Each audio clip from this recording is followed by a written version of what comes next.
So that's the stereo video mic. The next generation came along was the stereo video mic Pro.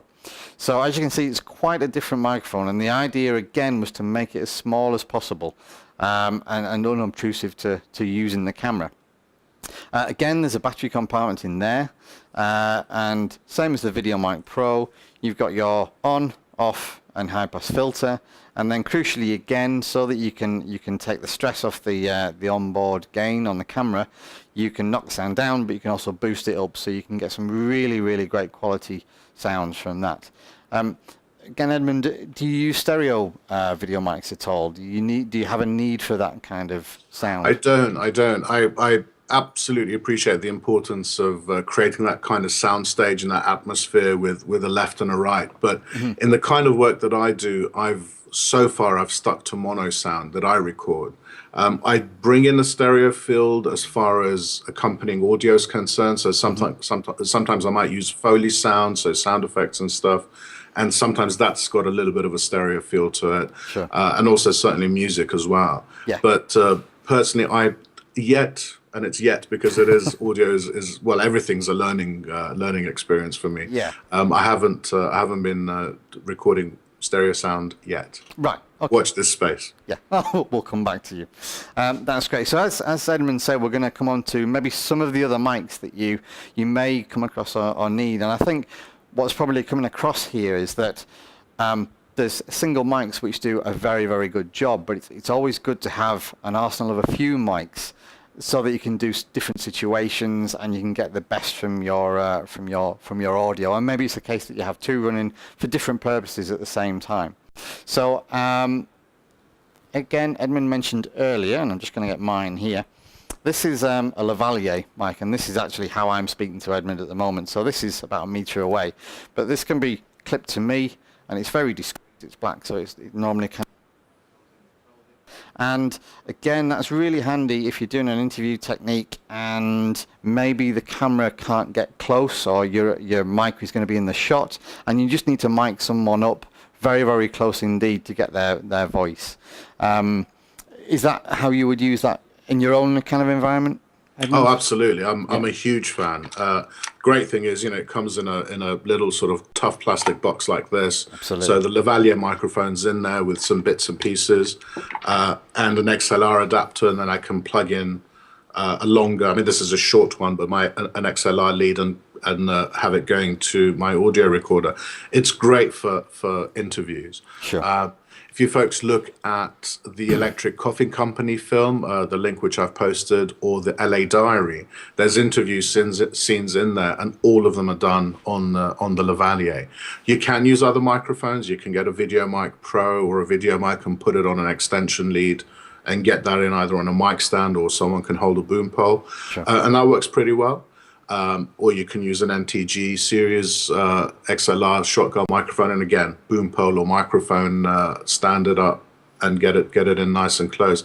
But the Lavalier just makes life so much easier. Sure. One microphone, one clip. You can hide it if you want to. You can have it visible if you want to. It depends on the aesthetic you're going for.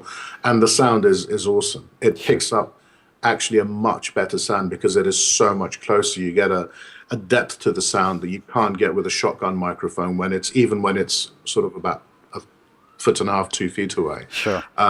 So yeah, it's definitely a must. It's something that I only started using I don't know, maybe about 8-9 months ago, maybe slightly longer than that, because I shied away from them thinking, oh, it's going to be complicated, and what if it makes sort of fabric sounds and all this. But actually it's been so simple, and I feel like a bit of an idiot for leaving it so long. But again, as Johnathan said, it's one of an arsenal of things that you can use. If you're just starting out, don't go and spend too much money. Get yourself a video mic. Definitely get the extension lead. Definitely get yourself a Røde mini boom. They're all cheap, and they can work in different ways. You can be on camera, you can be on the boom pole with an extension, and you can try various things, and then slowly move yourself up and get better mics and different microphones. Getting an XLR mic is a great next step. Getting an audio recorder is a great next step. Lavalier is a great next step, and it allows you to grow and do sound and record audio in much better ways, getting much better quality, and just makes yourself much more versatile as well. Sure, absolutely. Now, in addition to a Lavalier, there's also other microphones that do a similar kind of job, but maybe in a different environment. So, as you may be able to see, I'm wearing a headset mic here at the moment. So, maybe if you're doing a lot of movement, this keeps the distance from the sound, i.e. my mouth, to the microphone very kind of close together, and it keeps it the same distance all the time. And it doesn't matter what my clothing is doing. So say a performance is doing a lot of dancing or something like that, and the clothes is rustling around. A headset mic is when that comes into play as well, because it's just fixed to your head and it's not going to move anywhere. What are you going to sing for us, Johnathan? I hear you've got a song and dance prepared. Did you really? Yeah, that must have been a different email. Last I heard it was Madonna's Vote. Is that signal going again? I think we're going to quit out. So that's the headset mic. Also, as I get over here, something called the PinMike. Now then, I'll try and get a close-up of this. It's quite small, and that's the idea. It's quite small and discreet. So, if you can see that, I'll try and turn it around so you can see. You might be able to see 3 pins there, which are very sharp, so I'm not going to touch them. And then a backing plate. Now, that is actually part of the microphone. The other part of the microphone is the capsule, which is there. The idea of that is that this plate goes behind the clothing, the pins go through the clothing, and then literally all you see is, I'll just put that onto there, is that part there. So all the big backing just holds it in place behind, and all you see is that capsule there. This cable obviously goes down inside of the clothing, so that's not seen. So if there's any circumstances where you need to be really discreet with your mic, or there's going to be a lot of movement again with clothing, that fixes it to it, and it just reduces that noise.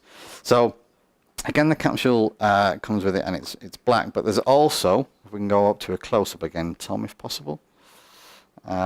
You can change the top there, and you can paint the color of this anything you want. So for example, if we painted that white and I wanted to put it against the white background there, again, hidden on clothing or in a theater environment or anything like that, it's just very discreet, and you can't see it. If you're outside and again you just want to be discreet as well, it also comes with a little furry just to hide that away. And that's the PinMike, really useful and really discreet. I'm now going to come on to the microphone, which you'll be able to see there in the picture, that Edmond's actually using to talk to us. This is the podcaster.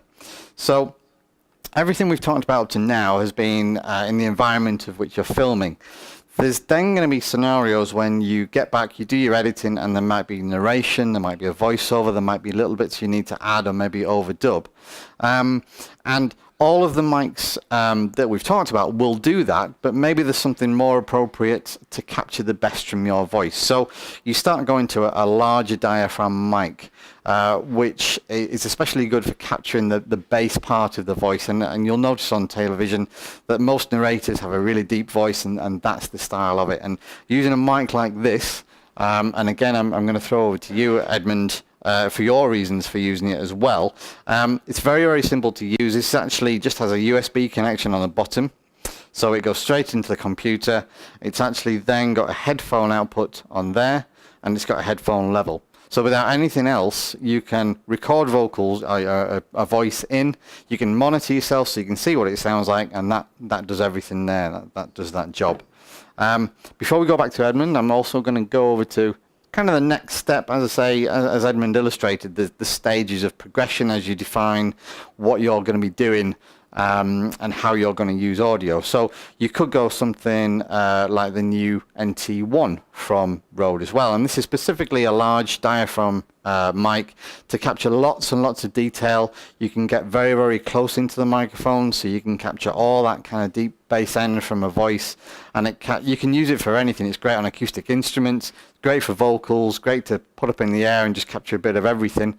It's in a shock mount there, so it's kind of loose, so it's not picking up vibrations to the table, and it's got a pop shield there, and the pop shield there is just to stop any plosives, so P's and B's, which are a big movement of air, that just stops that.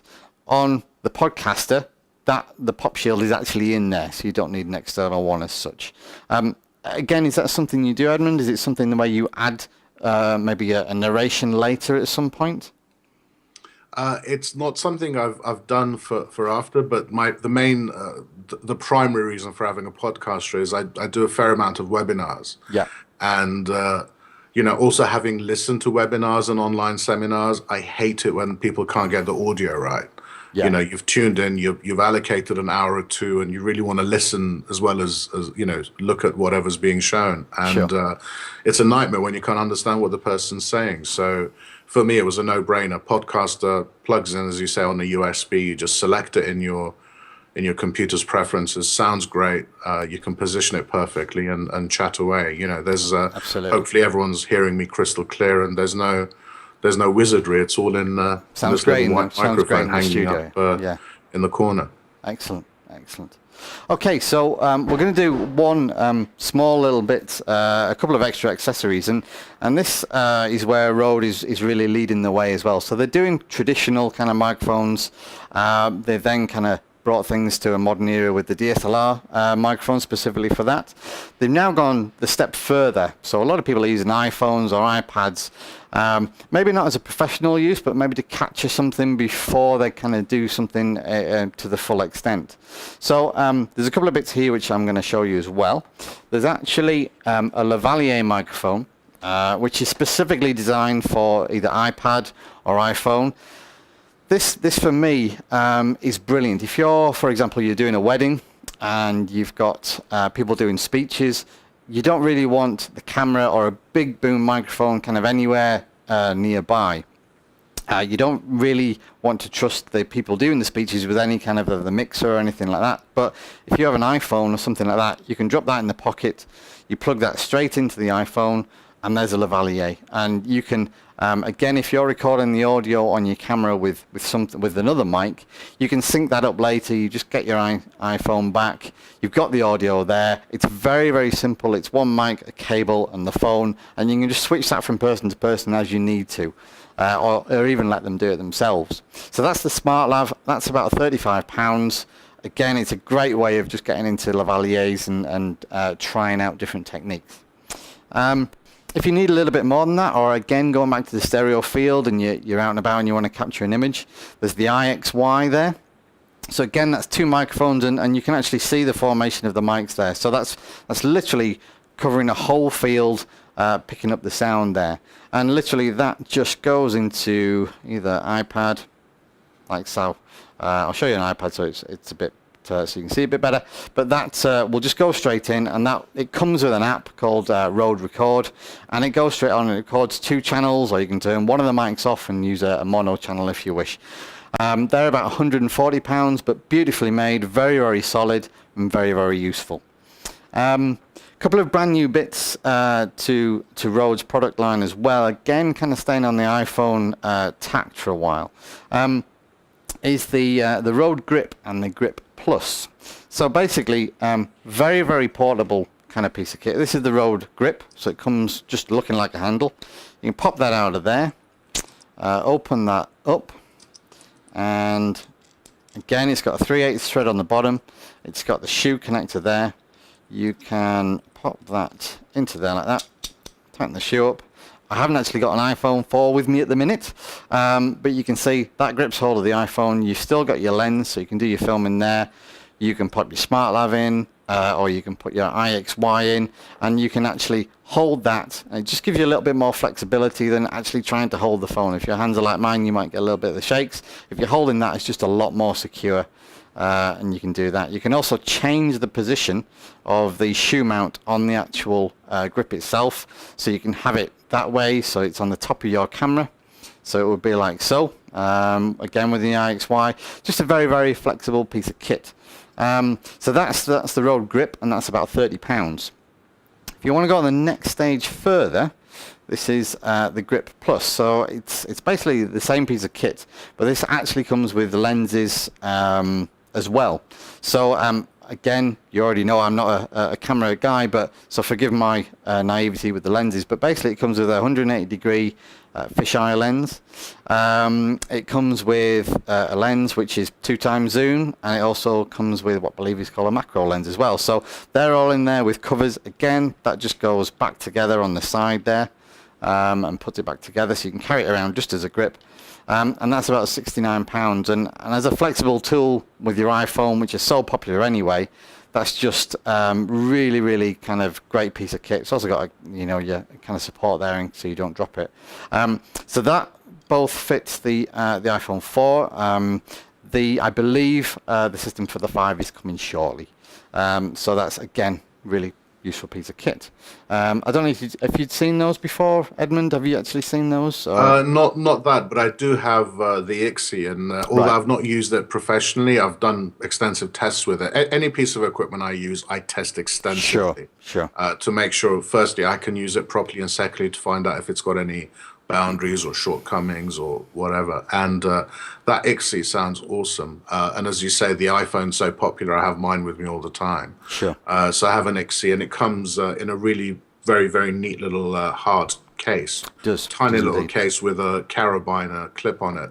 And I just clip it to my bag. And if all of a sudden I need to record something properly at very, very high quality, the app, the Røde app is just awesome. Yeah. I can record that, and I know that it's gonna sort of stand up to any kind of video editing use that I might need to put it to later. So yeah, that works really well. Absolutely. And as you said earlier, anything where you can back up your audio is great. So even if you got a video mic and you just put your IXY or Ixian onto your phone as well, it's just another bit of support that you've got there back in the studio when you're editing things together.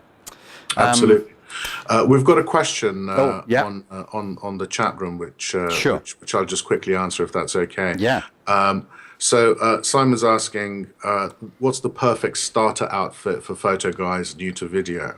Like I said earlier, don't jump in and spend maximum amount of money and get the best of the best of the best. It's always best to learn and have a progression and sort of grow and grow and grow in your own time.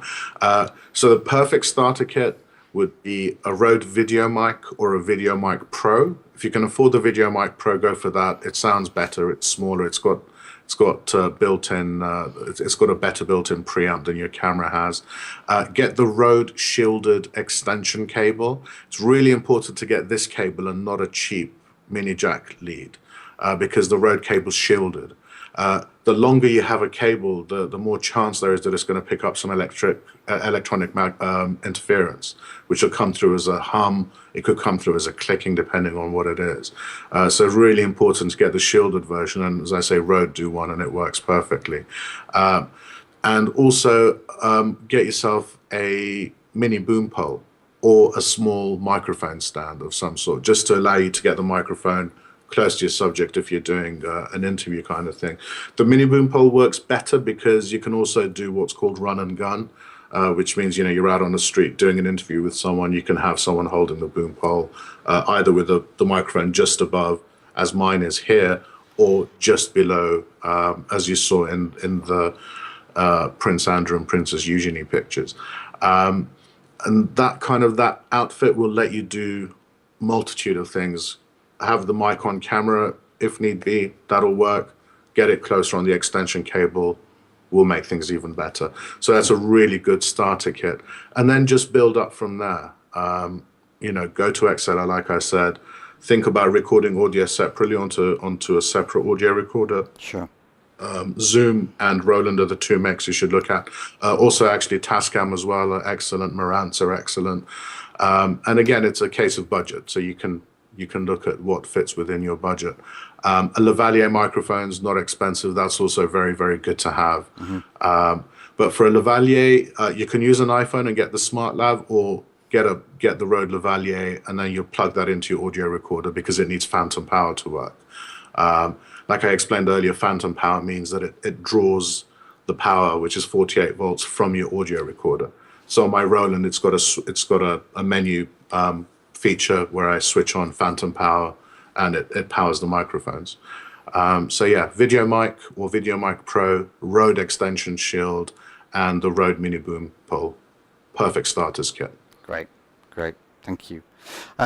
We've actually also had a request just to quickly give an overview of a new set of microphones from Røde as well.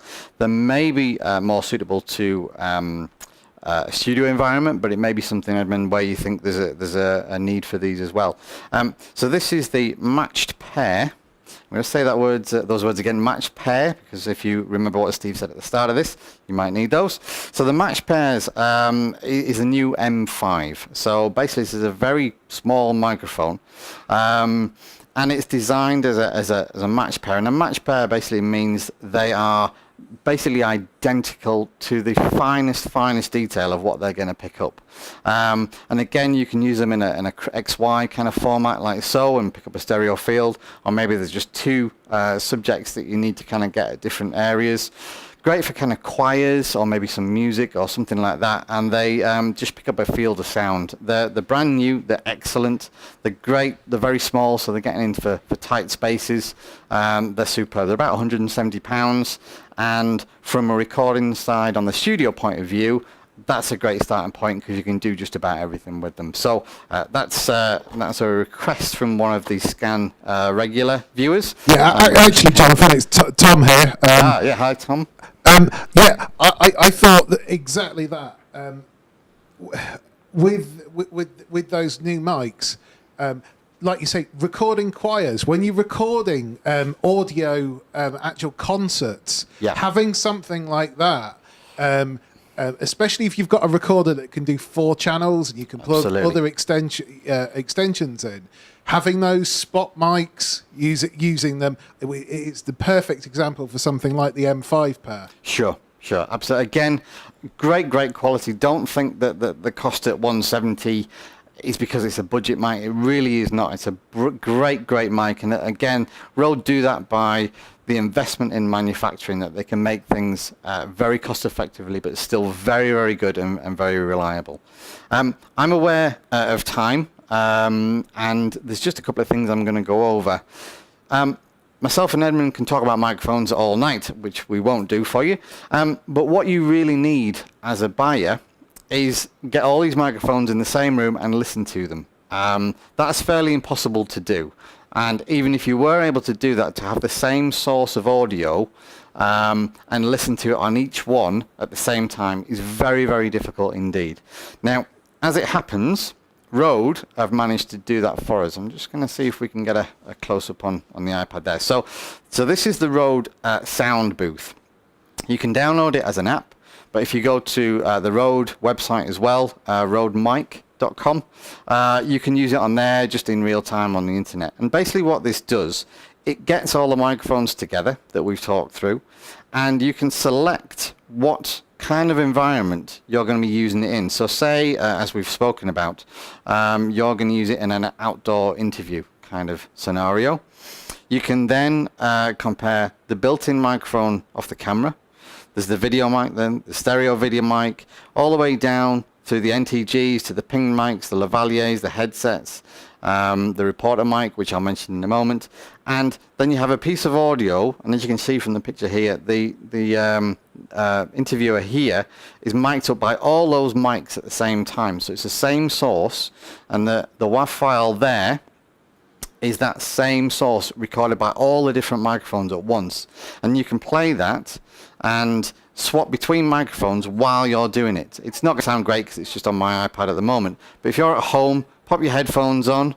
If you've got some studio monitors there, use that, and you will really hear the difference between, for example, NTGs and the video mic range. You'll hear the difference between stereo mics and a mono mic, and it's a really helpful tool to decide how you're going to be using the mics and what you're actually needing. That's Røde Sound Booth. They do a version for the broadcast mics, which we've spoken about. They also do a version for the studio mics, which is basically a session that was recorded in LA by kind of pro people. And you can, again, if you want a drum kit and try all the different mics on that, you can do that. And it's a really helpful tool. If there's one thing you're going to do before buying a mic, I would suggest go in there and have a look and have a listen to the different microphones. Also on the Røde mic website, there's something called Røde University. great for people who are experienced with audio, but also for people starting off. And if you don't know where to start, Edmond's been a great help there. But if you need some help in knowing where to start in terms of what you're doing, there's people there that have done it. They've bought a mic, they've started off, and it's showing you how they've used it and developed right the way through to a professional level. So that's really, really helpful as well. I think that's about it from myself. Any more questions? One more question from the chat room. Actually, it's about the M5. Yeah. How do they compare to the NT5? Right. Okay. I should have mentioned this actually. Sound quality, they're very, very similar. They're a great mic. Again, this is a new revision. The NT5 has been out a while. The NT5, you can actually change the polar pattern. You can take the top off the mic, and you can change the polar pattern to being omni, which is all around, or a cardioid, which is just picking up in front. The M5 is just a cardioid, so it's just picking up in front. So there is that limitation. The NT5 is a little bit more money, but in terms of sound quality, they're very, very similar, and it's a great set of mics, whether you've got a load of mics already or you're just starting off. Hopefully that answers the question a little bit. Yes, yeah, I think so. All right. I've actually just got one quick one for Edmond. Edmond, what post-processing do you do on your audio? So once you've recorded it, do you use compressors? Do you use gates? What have you got a set way of doing anything like that? I don't have a set way. I don't have a formula because everything is always different. It's the same with my photography, same with my video. I will have a look, I'll have a listen, and then do whatever's necessary. Generally speaking, though, for most, not all, but for most dialogue, I will use a compressor. I use a Final Cut 10 for my editing, so I'll use the compressor that's in Final Cut 10 and just sort of compress the sort of dialogue just to make it more even. But you know, occasionally, if there's sometimes there's a hiss issue, I'll filter that out. But I don't have a sort of a set pattern that I use. I'll always listen, see what it sounds like, and then make a decision. Part of that is because I try and get it right in recording. I'm very old school. The way I started photography was, you know, you get it right in camera. You don't try and fix it in a dark room. And nowadays, you know, you hear this awful, horrendous phrase of, hey, we'll fix it in post. Anyone who says we'll fix it in post, as far as I'm concerned, doesn't know what they're talking about. If you can get it right in camera, spend a little bit more time, get it right in camera, you'll save yourself hours of messing around later on in post-production, be that in photography, video, or audio. You know, obviously, if we're talking special effects and stuff, no, that's something that you have to do later on when it comes to sort of editing and creation. But you know, as far as everything else is concerned, you know, my aim is to make sure there's no extraneous noises, hums, hisses, or sounds, to make sure that I nail my gain level, so I don't need to mess around raising or sort of dropping the sound, and to make it as good as I can. And that's part of the craft, I think. And then that saves lots of time when it comes to editing. Sure. Thank you very much. I think that's exactly what everyone should hear, and it's probably the most valuable lesson Absolutely. that you can take away from this. Absolutely. There is a lot you can do in post, but it's just going to save you so much time if you get it right to start with, and that's using things like high pass filters and pads and things like that. So yeah, great piece of advice, Edmond. Okay. Sorry, Tom. Can I just ask one more favor? You've got the text slide there with some details on. Yes. My details, websites and stuff. If you don't mind just flashing that up, I've already posted it in the chat room. But once we're done here, by all means, have a look at the websites. I've got a blog which is very, very popular. It's sort of helpful to video, photography, journalism, and anyone who's interested in computing and stuff. Also, I've got various websites for my video work, for my photo work and stuff. So have a look there, look through the films. Hopefully, they might be interesting and even inspirational. And also, if you've got more questions here, we'll carry on chatting for a while. But if you need to get in touch, you can hook up with me on Twitter. So I'm at Terakopian. So by all means, hook up on Twitter, ask away, and I'll do my best to sort of help out there. We've got one more question from Claire. Sure. For new shooters who are maybe working alone, it can be difficult to monitor audio when you're interviewing. What sort of checks do you do if you're trying to do everything yourself? And have you ever had any audio disasters? The majority of work I do is actually on my own. I know in some of the pictures you saw an assistant or the sound man, but a lot of what I do is actually on my own. So, and often I'll have multicam as well. So I'll not just be operating on one camera. Like an idiot, I'll be operating 2 cameras, an audio recorder, recording audio on everything as well, separately, you know, on each camera as well as separately. The trick is, the biggest trick is to take a deep breath, to get into a state of Zen and not panic. That's all there is to it. Because in fact, it only takes probably a minute to set everything up perfectly. But that minute can seem a long time if you're, you know, trying to rush it and be quick. And what I do is I just talk to people. I have a chat. Whilst I'm working, I still chat. I make a joke. I say stuff like, you know, I just need to faff about a bit to make myself look professional, and people always giggle at silly comments like that. And I'll just carry on chatting. A good trick with setting your audio gain is that if you're doing an interview with someone, they will go through some changes before they settle into their normal speaking voice. So at first, they'll be really timid and a little bit scared. So that's not when you start your interview. You chit-chat, you crack a joke, you talk about anything. I mean, personally, I have no idea about football, but if they like football, I'll talk about football with them, you know, just to get them to relax. And then when the interview starts, after you've gone through that phase, people will then overdo it, and then they'll start really loud and try and be confident, and then eventually they'll calm down. So all you need to do is just be aware of that, and just keep monitoring it. And then once they've settled down, generally you're gonna be fine with that. It's always best to record a little bit lower than you need, because sometimes people get excited, or, you know, I don't know, if you're doing an interview on football, they say, oh yeah, the game was really boring apart from when Rooney scored that great goal, and that voice goes up. And if you're recording the rest correctly, that's going to peak, and it's going to ruin. So it's stuff like that. Another way is if you can split your recording onto a left and right and have different gain levels, that really helps. So you do one correctly, and then you knock the other one down by 5 or 7, -5 or -7 dB, even -10 if the person's really excitable. Then when it comes to editing, you can go, you know, back and forth and chop the audio together and make it sort of more uniform.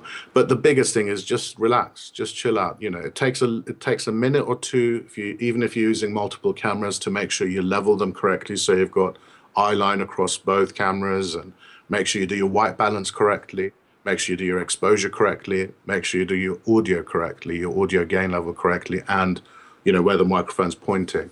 If it's pointing from below upwards, you know, make sure there's no air conditioning duct or a projector on the ceiling, which occasionally kicks a fan in, and stuff like that. The disasters that I've had is, as I mentioned before, on 2 occasions, I did forget to switch on my microphone on the microphones on the camera, the video mics. But thankfully, not a disaster, because I had the other camera running. So as far as syncing, it worked. And then when I noticed, I just very quickly just switched it on. But I was recording separate audio anyway onto an external audio recorder. So just because I switched it on, then there was enough for Pluralize to then synchronize. So I didn't actually completely screw up. But yeah, my 2 audio cock-ups have been forgetting to switch the microphone on. So always leave the microphone switched on.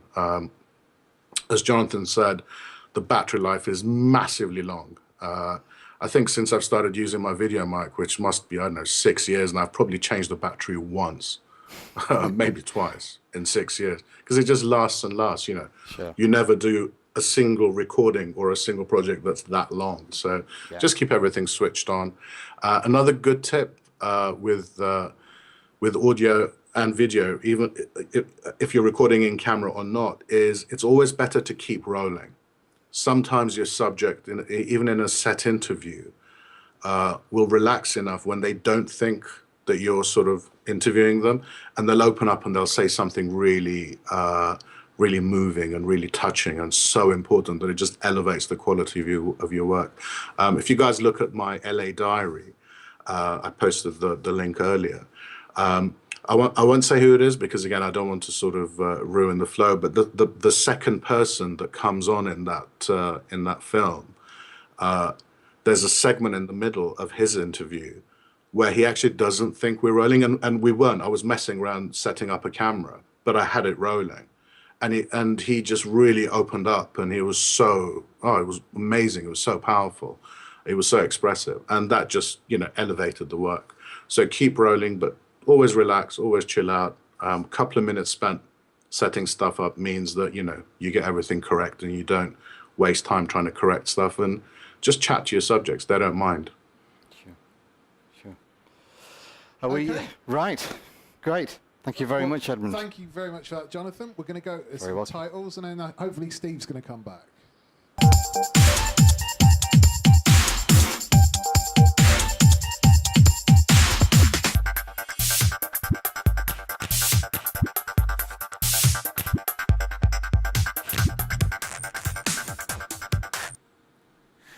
So, thank you to Johnathan, and thank you to Edmond for that. I think that was the longest webinar we've done, but actually probably the most factual and the most entertaining. So we really need to do this again. The Skype thing, I think, worked beautifully.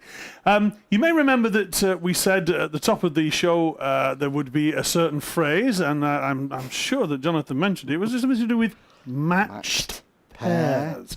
Matched pairs. And if you were to have recognised that phrase and to pop it in an email to scamproaudio@scan.co.uk, you may find that you get, by return mail, some rather favourable pricing on this delectable Rode gear. But for now, it remains for me to say next week we have a special Bitwig feature, which we're all looking forward to. But once again, thank you to Johnathan, thank you to Edmond, and thank you to you guys for watching. Thank you. Good night. Thank you. My pleasure.